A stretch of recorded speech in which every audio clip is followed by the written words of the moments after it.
goes without saying, but that is in fact a very large lake.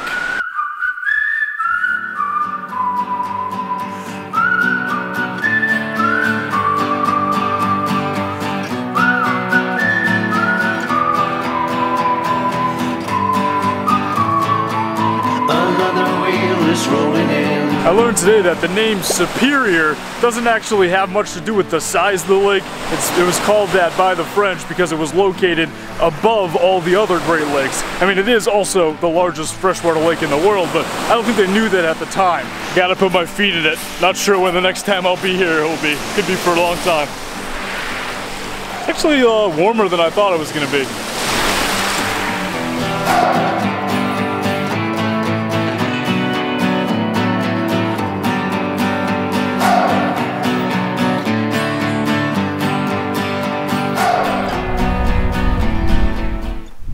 Maybe some of the largest sand dunes I've ever seen. Wonder what's on the other side. It's just more sand dunes. Can barely even see the lake, it's so far away.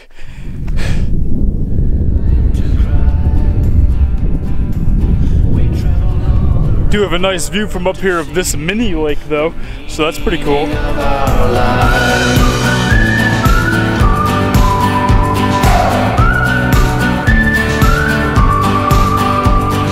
For those of you who maybe didn't catch the title at the beginning of the video, or if for some reason I just decided not to use the name of the park, this has been the Pictured Rocks National Lakeshore along Lake Superior in the Upper Peninsula of Michigan. It's basically a really long national park that has a long road on it that you're able to pull off and check out a lot of really interesting hiking trails, a lot of cool things to see along the way. It's been an absolutely beautiful day. I'm so glad that I checked it out today, and now we are going to head towards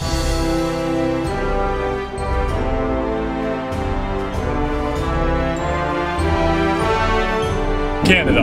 We're going to Canada. Those of you who've been following along for a while, since last year or longer, you'll know that I had a little bit of trouble getting into Canada the last time I tried. It was back during the end of last summer. I was trying to go to Montreal for the day, and it didn't work out so well. I mean, they let me in, I did get in, but I did have to experience a pretty crazy search and a bunch of interrogation and everything like that, and it took a while. It probably took less time than it felt like it took, but definitely was not a lot of fun. And you know, I understand why they had to do it. It's part of their job, and they want to make sure that I'm not going to stay past my welcome. They take one look at this vehicle and they see all the things that I have with me. They see that I'm traveling with all my stuff. They can tell that I'm on the road for a long time, so they're going to be curious, and I don't blame them. So tomorrow I am expecting to be searched. I'm expecting it to be a challenge to cross the border. I think it's going to be a problem. It's just how it's going to be, though. Not a problem necessarily, more just it's just part of the game. It's how it works. But it's a lot easier for me to drive across Canada than it is to drive all the way around Detroit and Cleveland and into upstate New York around all the Great Lakes. It's definitely faster for me to go this way from where I'm at right now, and I also just want to do it. I want to be able to see Canada. I haven't seen those parts of Canada, so I'm really looking forward to it. That being said, I have a lot to do to make sure that I am prepared for the inspection tomorrow and for crossing the border. Right now the element is a mess. There's a bunch of dirt and mud on the exterior that I would really like to get off. I just want everything to look as tidy and clean as possible, so that then when they do go to inspect it, which is almost definitely going to happen, then they'll be able to do it a lot more efficiently and a lot easier. I'm a little more prepared about the questions as well. Last time I faced questions like, where do you live? Where are you staying? Things like that. I have to have specific answers for those questions. So especially the where do you live one. For me, I'm going to approach this differently now. I'm going to tell them where I live. I live on the road full time. I travel around the United States and I document my experiences on YouTube. And that's how I'm going to say it. I'm not going to lie and say I live in South Dakota or something like that, because I don't. And when I do that, I think that's going to really help. I hope. It's definitely going to make them curious, and I'm going to have to answer a lot of questions, but at the same time, it'll make them maybe less suspicious of me once they figure out that I'm traveling with a surfboard, a solar panel, a refrigerator, a guitar, and everything else that I have in here. You coming through the door,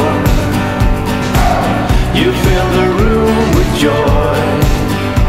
Stayed at the Walmart here in Sault Ste. Marie last night, just over the border, so that I could be ready to cross this morning. Worked out really well. There were like a couple other campers here and some Amish folk pulling up in in a horse and buggy, so that was kind of neat. First step this morning in preparation for crossing the border is just organizing everything as efficiently as I can. You know, I generally keep things very organized in here, but I want to go through the fridge, clean it up, make sure that everything's okay, because I know they're going to look in the fridge. You know, I have like spinach in there and it's like hanging out of the bag. I gotta like clean it up. I'm gonna put it in one of these little plastic bags, organize everything so that it's just easier for them to search. I know I said this yesterday.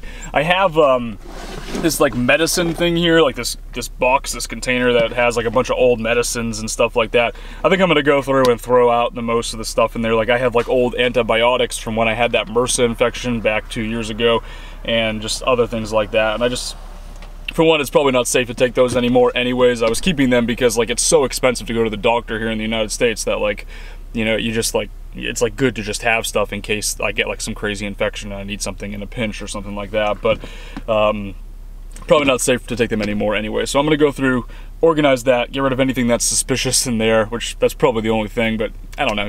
I don't want to take any chances here. I want everything to be as tidy as possible. I would rather be with you, even if it means I'm through. So I wasn't able to find one of those car washes that you can actually spray down the element in, and I don't want to do one of these ones just because of the solar panel and everything like that. I don't really like them that much. Also, this one's apparently closed anyway, so it doesn't matter. As a side note, on this block right here, there are 4 auto parts stores directly across the street from each other. Thought that was interesting. You guys think the mud will be a problem? I don't think it will be. I think it actually kind of adds to the whole thing, because when they ask me where I'm going to stay tonight, I'm going to tell them that I'm planning to go camping in this place, which I am. There's a free campsite in Ontario just south of Sudbury, so I'm going to check that out. And I don't know, I feel like they see this and they're going to be like, oh, he likes camping, like he was recently camping. I'll tell them that it got like this when I was camping in Michigan, and maybe it'll add to it. I don't know. I hope it doesn't cause any problems, because it doesn't look that great.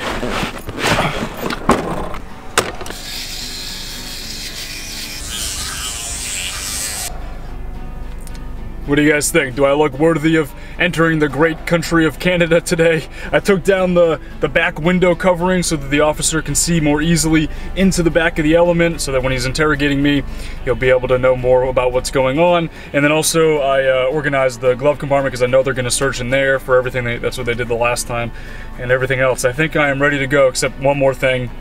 Fresh change of clothes. Ready to go. I do have the GPS coordinates saved on my phone so that I can show the officer when he asks where I'm planning to stay tonight, the exact location of where I am planning to go. I think I'm pretty ready for the questions. You know, I definitely feel more prepared this time. Last time I went through the border, you know, I didn't really approach it the right way. I didn't really know what to expect. I had never crossed a country border in a vehicle before, so now I feel like I'm more prepared. I'm ready to go. This is gonna be fun.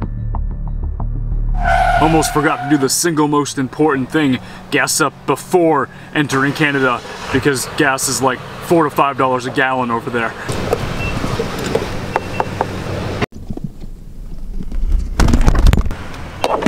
There were a ton of Ontario license plates at that gas station. I feel like that's probably a pretty common thing for folks who live around here to come across the United States just to gas up because it's so much cheaper.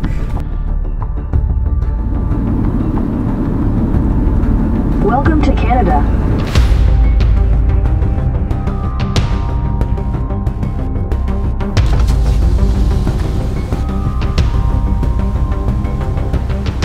How's it going today? Not too bad, you? Not too bad.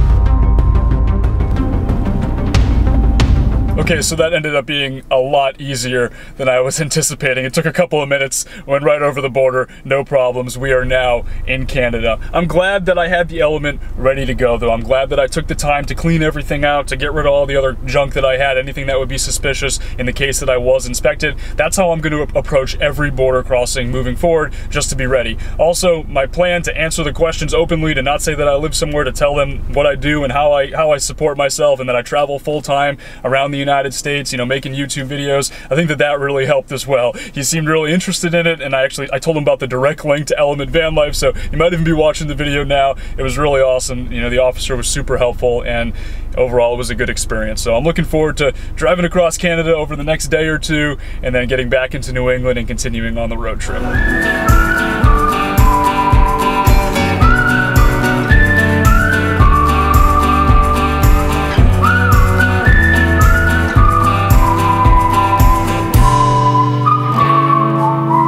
plan for the rest of the day.